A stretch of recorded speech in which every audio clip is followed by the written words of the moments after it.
Hello mga kananay! Luto tayo ng saring gulay. Ang tawagan ay pakbet. Pero wala akong sitaw, hindi siya pakbet. Ginisang halo-halo. Ang halo ay pork chop. Natira ko. Galing sa rep. At saka bagoong. Yun na lang. Pwede na po yan. Mahal po kasi na sitaw, Diyos ko, 70 ang tali.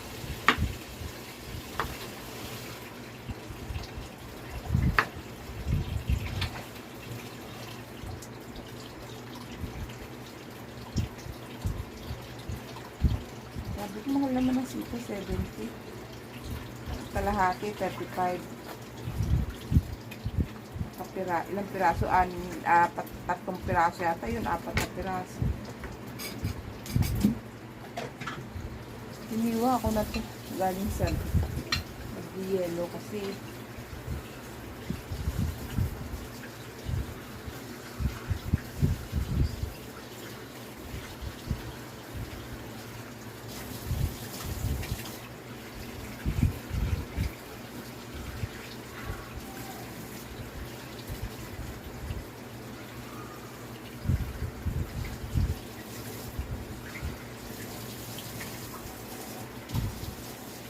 halo ay palaya. Kung ano lang yung nandoon na kaya natin bilhin na gulay, yun na lang. Basta may maluto tayong gulay araw-araw para masustansya.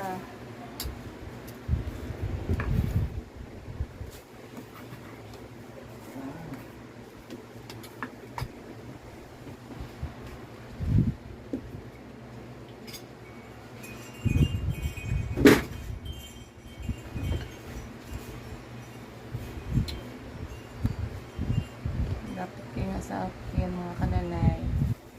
So, itong lagayan natin, maliit ang ating lamesa.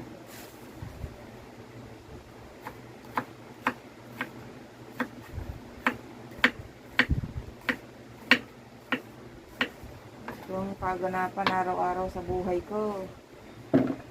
Diyos ko. Magluto, maglaba, maglinis. Binibisi ang sarili. Isa tumambay sa labas. Chismis ang sagap. Ito tayo sa bahay.